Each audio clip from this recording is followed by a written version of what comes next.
Sa dami ng mga tourist destination na mapupuntahan nyo dito sa Bicolandia, marahil ngayon nyo pa lamang maririnig itong isa sa pinakadulong bayan sa Camarines Sur. Lasa siyang buko na may konting asim, tapos malalasahan mo yung aftertaste ng tuba. The best! Hindi natin kailangan magmadali dahil ayan oh, tignan niyo yung kalsada, nakaharap mismo sa karagatan ng Siruma. Dito naman sa parte ng off-road adventures papunta dito sa may San Ramon, hindi lang tatlo, kundi isa, dalawa, tatlo, apat ang pagdadaanan ninyo. Iba't ibang klaseng adventure. Pwede kang malubog, pwede kang mabato, at pwede kang mabalahaw. Ito na yung final assault. Ito yung mapagdadaanan yung off-road kung bibisita din kayo dito sa may barangay ng San Ramon. Samahan nyo kaming muli sa aming masayang adventure at sabay-sabay nating tuklasin itong bayan ng Siruma.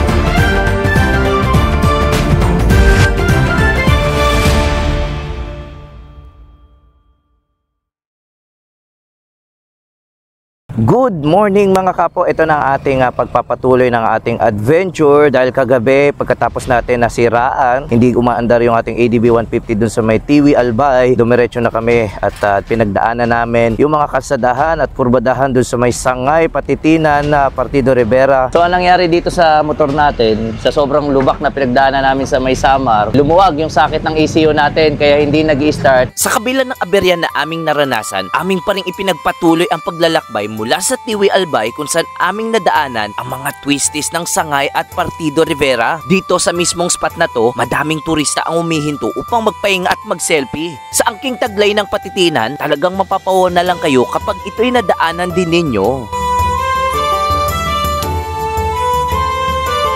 Narito tayo sa mismong Tinambak Town proper. Dito tayo nag-overnight kasama ni Capo Unico. At dito sa mismong intersection ay kakanan tayo pa bayan ng Siruma. So mula dito, mahigit 35 kilometers pa yung mamotorin natin. Halos 2 taon na rin ang nakakalipas nung na-vlog ko itong bayan ng Siruma. At ngayong araw ay papakita ko sa inyo kung ano yung mga nagbago sa kalsadahan. Ano pang hinihintay natin? Tara, samahan nyo kami sa isang napakasayang adventure dito sa Camarines Sur. So let's go!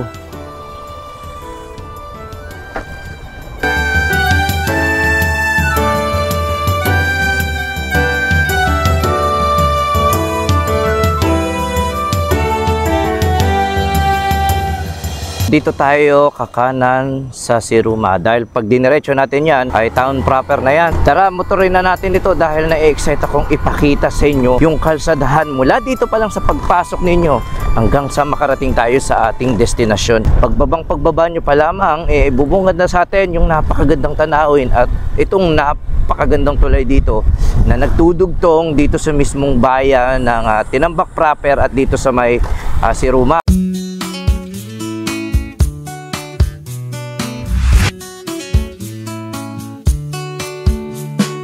Ang ganda ng tulay na ito dahil napapaligiran ito ng mala. Kung iahambing ko to, para akong nasa Lubok River ng Bohol. Ang ganda mga kapo, tingnan nyo. Kasalukuyan may ginagawang patrabaho dito sa may parte ng kalsada at nakakatuwa dahil tuloy-tuloy yung ginagawang pagsasaayos sa mga kalsadahan dito. Mas lalo lang napupuntahan na maraming turista itong bayan ng Siruma dahil ayon sa mga nakakausap natin na lokal, dati daw itong mismong dinadaanan natin ngayon talagang terrible daw yung putik. Kaya yung mismong papunta pa lamang sa dinadaanan natin hanggang makarating tayo sa bayan ng Siruma ay inaabot daw ng halos isang araw. Ganon kahirap ang buhay dati noon. At ngayon nakakatuwa dahil maayos na yung kalsada at nadadaanan natin ng maayos. Papasyal natin ang ating bisita na si Capo Unico. First time ni Capo Unico dito sa bayan ng Siruma at matagal ko na siyang iniimbitahan na may pakita niya sa kanyang manonood at followers, lalong-lalo sa Facebook at YouTube niya, yung nakatagong ganda ng Siruma. Tignan nyo tong kalsada mga kapo. Ito yung pinaka-favorite kong spot dito. Tignan nyo, pababa oh. Tapos napapaligiran ito ng mga ayan, puno ng nyog. Ay grabe, sariwa yung hangin.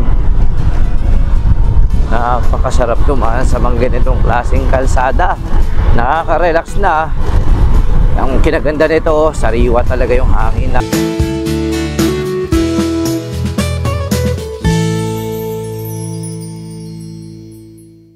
May dadaanan lang tayo dito saglit sa may kaliwang bahagi. May papatry ako kay Kapo Unico. Dito tayo mga kapo sa Manoy Elio Food House. So dito tayo.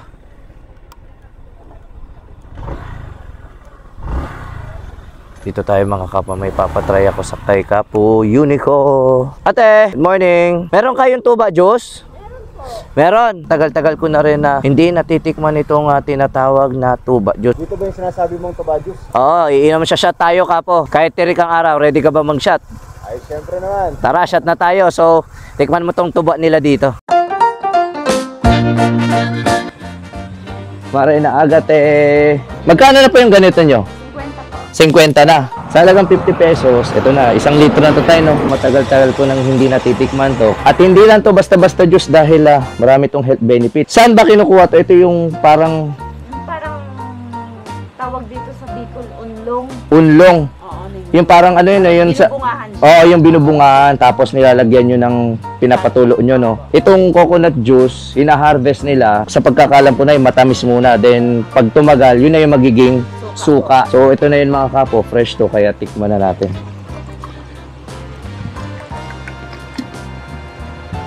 Kulay pa lang, kala nyo suka.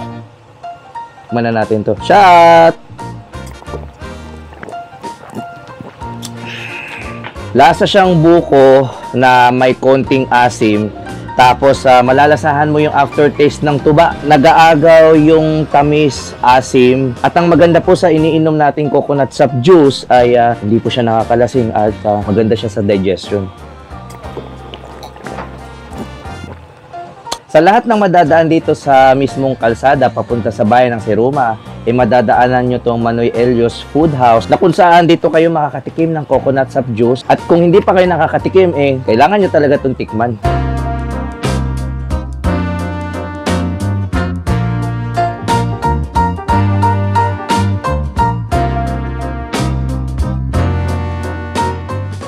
So ito na, nandito na tayo sa boundary papuntang Tandok.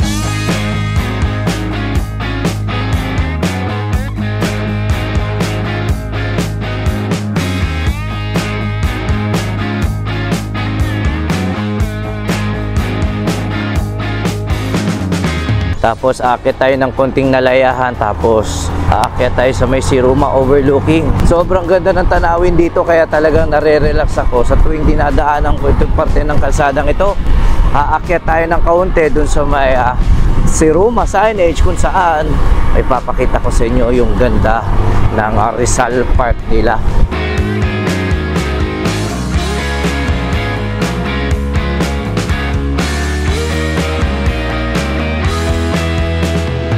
Ipapasyal ko si Kapo Unico dito sa mismong overlooking ng Siruma kung saan makikita nyo yung buong bayan o buong barangay ng nasasakupan ng Siruma.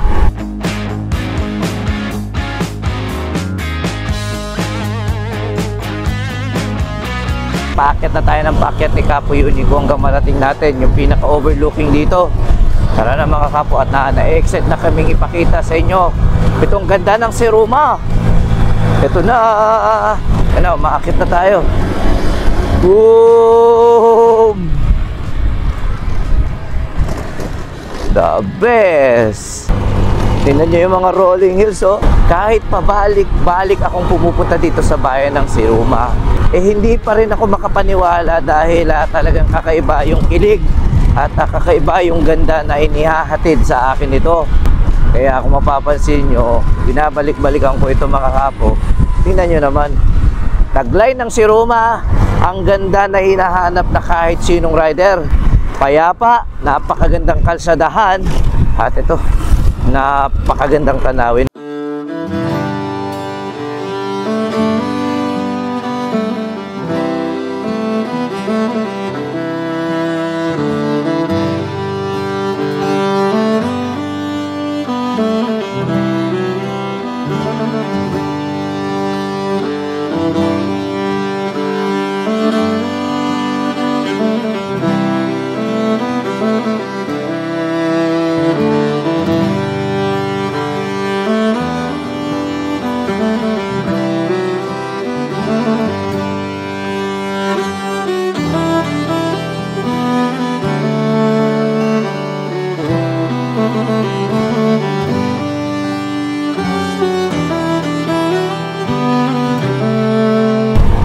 best! Let's go! So ito na yung pinaka Rizal Park nila. Welcome to Rizal Park!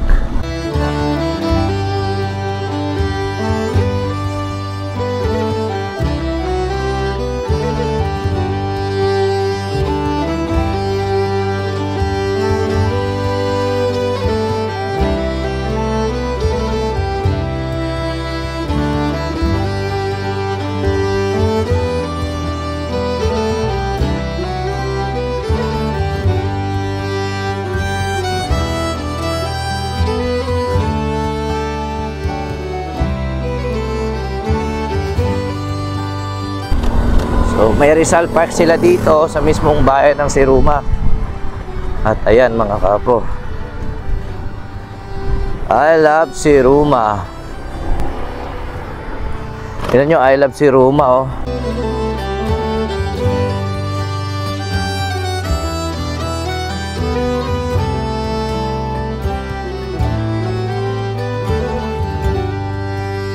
At ayan, nakarating na din si Kapo Unico sa Siruma. Woohoo! Kamusta si Roma? Si Roma!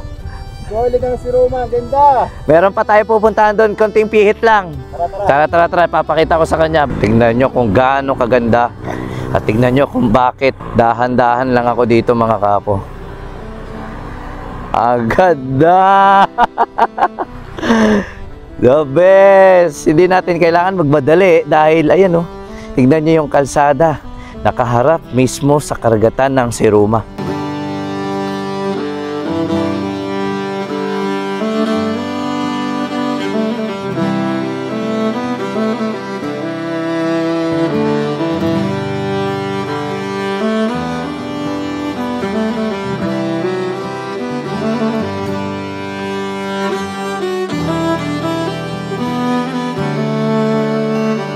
Ang ganda mga kapo. Yun oh, napapatayo yung kaibigan natin dito. Dito na kami sa Siruma. Galing pa kaming probinsya ng Leyte. At narating din namin itong bayan ng Siruma. Ang ganda mga kapo. The best to. Sana mapuntahan nyo rin to dahil isa Siruma sa mga dapat nyong makita ng personal. Makailang ulit na akong nabibisita sa Siruma pero patuloy pa rin akong namamangha sa taglay nitong ganda. Napakaluwag ng kalsada, mga berdeng kapaligiran at yung pinakagusto ko yung pagiging simple ng lugar na ito na siyang nagbibigay ng kakaibang karisma. Hindi ko alam kung tumatanda lang ba talaga ako pero dito ko napagtanto sa buhay na okay pala sa ganitong lugar. Nasa pinakadulo man ito ng Camarines Sur, dito nagsisimulang mabuo ang mga pangarap na ginugulo ng magulo at maingay na syudad dahil dito mas simple, mas payapa.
So dito tayo kakaliwa.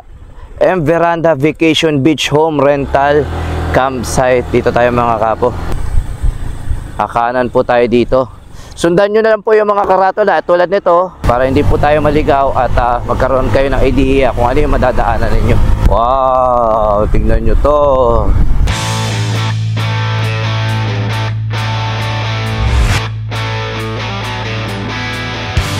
So meron ditong deadly curve kaya mag-iingat kayo. Lalo na yan. Kung tingnan nyo bigla sumusulpot yung sasakyan dito sa parte ng kalsadang ito at may konting buhangin kaya mag-iingat po kayo.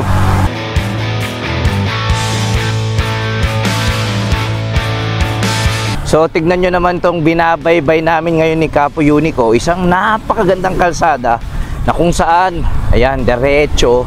At napapaligiran tayo ng mga puno ng nyug. Napakaganda talaga ng kalsadahan na binabalik-balikan ko dito sa San Ramon. Hindi ko na mabilang kung pang ilang beses ko nang mumotorin to. Dahil yung mismong tutuluyan natin ay isa sa pinakamagagandang spot na pwede nyong puntahan kung gusto nyo magbakasyon kasama ang pamilya at buong barkada.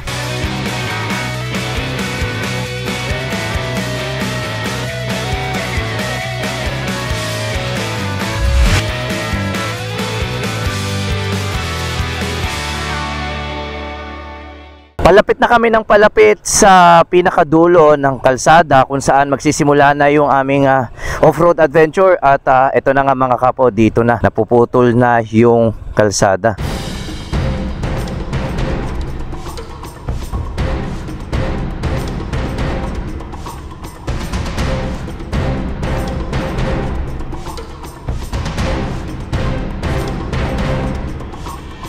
Magsisimula na ang halos 3 kilometrong off-road adventure namin. Kasama pa rin si Capo Unico. So paano ba yan, Capo? Dito na nag-uumpisa, naputol na yung kalsada. Ibig sabihin yan, Adventure. so ready ka na? Alright, let's go. So tara, at umpisahan na natin to. Let's go. Ito na. Ito na, adventure time na kami ni Capo. Wala na po ditong mga semento, puro off-road na, buhangin, bato, putik. Lahat ng kailangan namin pagdaanan papunta dun sa may barangay San Ramon, kailangan pagtagumpayan.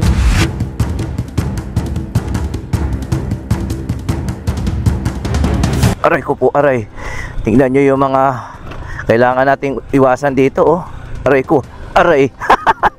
Grabe yung lubak pagka ADB. Kahit papano hindi pa ganun kabasa yung mga putik na ating pagdadaanan. Grabe tong adventure na ginagawa namin. Ito yung parte ng kalsada na kung saan natatandaan nyo dito ako lumubog. Ito yung parte ng kalsada na lumubog si ADB nung nag-off-road ako ng gabi. Ayan yun mga kapo. So ang mga nakakapasok lang dito ay yung mga 4x2 o kahit 4x4 na mga sasakyan. Hindi dito ina-advise yung mga sedans dahil medyo uka-uka talaga yung pagdadaanan ninyo. Grabe yung lubak. Ito tayo. Kanya-kanya tayo ditong didiskartehan natin to. Tuyo ba? Medyo tuyo yung dadaanan natin.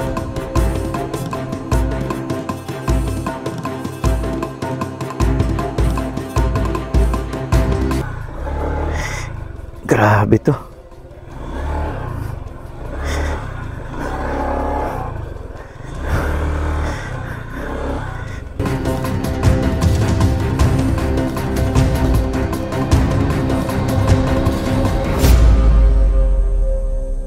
Dito sa dinadaanan natin ay meron akong tinatawag na 3 level ng off-road. Ito na yung unang dinadaanan natin na kung saan naghihiwala yung mga kalsada.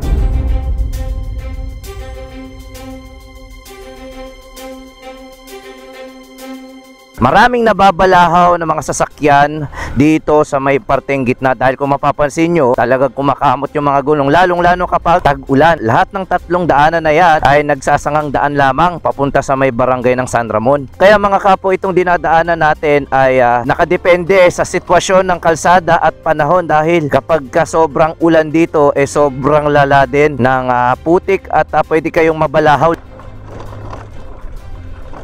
Aray ko po. Alright. Aray ko.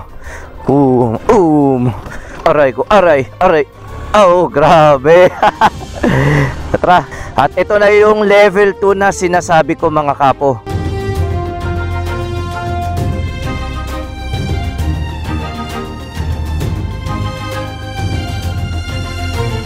Pahinto tayo dito sa tinatawag kong level 2 na off-road na adventure na inyong madadaanan kung pupunta kayo dito sa barangay ng San Ramon. Kung makikita nyo naman, galing tayo dun sa may level 1 at naging 3 yung sanga ng daan. At dito naman sa parte ng level 2 off-road adventures, hindi lang 3 kundi 1, 2, 3, 4 ang pagdadaanan ninyo.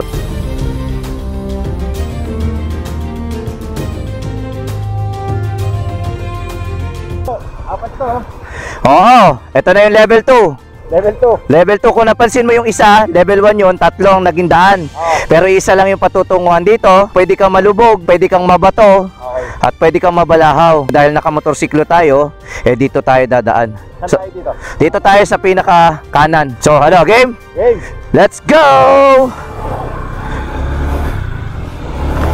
Tingnan mo, grabe yung lubak dito. Nung mga panahong tag-ulan na dinaanan ko to, grabe yung putik dito. Hindi tayo halos makakadaan dito, kundi nandyan tayo sa mismong damo para kumamot lang yung mga gulong natin sa sobrang putik. At dahil tag-init ngayon, kaya kung mapapansin nyo, halos tuyo yung dinadaanan natin. Ay, lapit na tayo. Magtatakip silim na. 5:40 na ng hapon at nag-aagaw na ulit yung liwanag at dilim. Dapit hapon na po ngayon. Sakto lang to hanggang makapunta tayo sa mismong veranda kung saan tayo matutulog. So dito tayo, kakaliwa tayo dahil malalim yan dyan.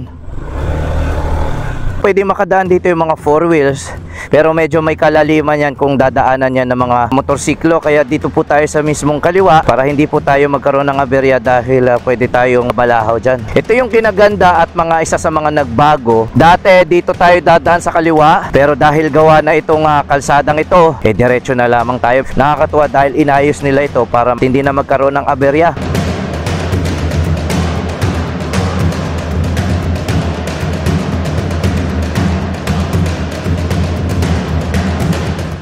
Ay, grabe ba to? Diyos ko, Lord. Aray, kailangan natin magdahan-dahan dito. Boom! Tignan nyo itong bubungad sa atin pagtapos ng off-road, oh.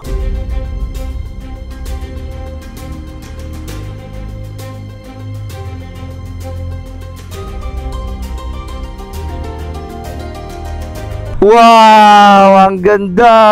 Lahat ng nakapalibot sa amin ngayon, kulay berde. Ito yung isa sa mga binabalik-balikan ko sa lugar ng San Ramon. Akyat, ADB!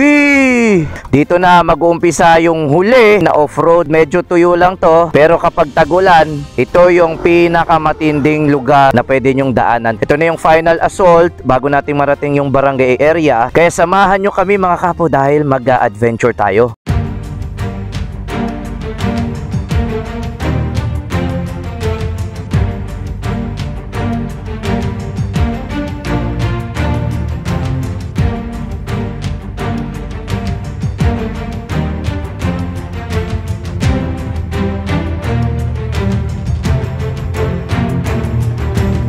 Grabe yung adventure na dinadaanan natin. At buti hindi basa yung panahon na pinagdadaanan natin, kundi yari tayo. Tinatayuan na lang natin ngayon para hindi natin ramdam yung lubak. Hindi man totoong adventure yung gamit nating ADB 150, pero yung saya at adventure na dulot sa akin itong dinadaanan natin ay walang katumbas.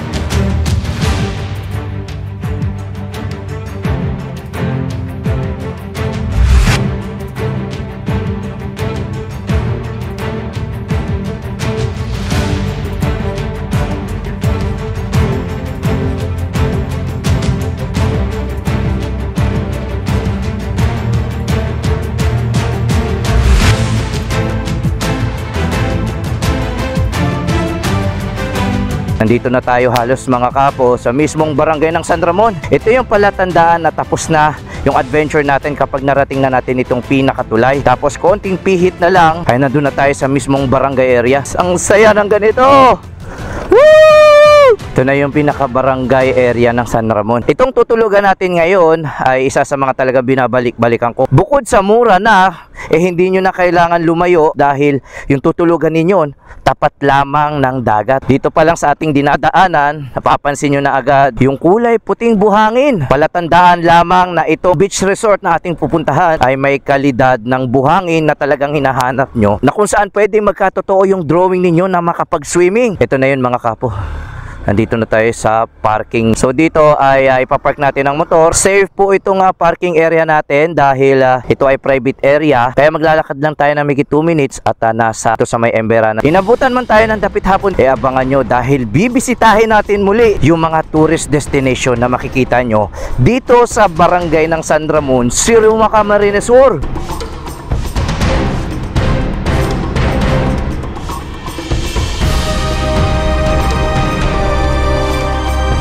Tingnan nyo, dito tayo papasok.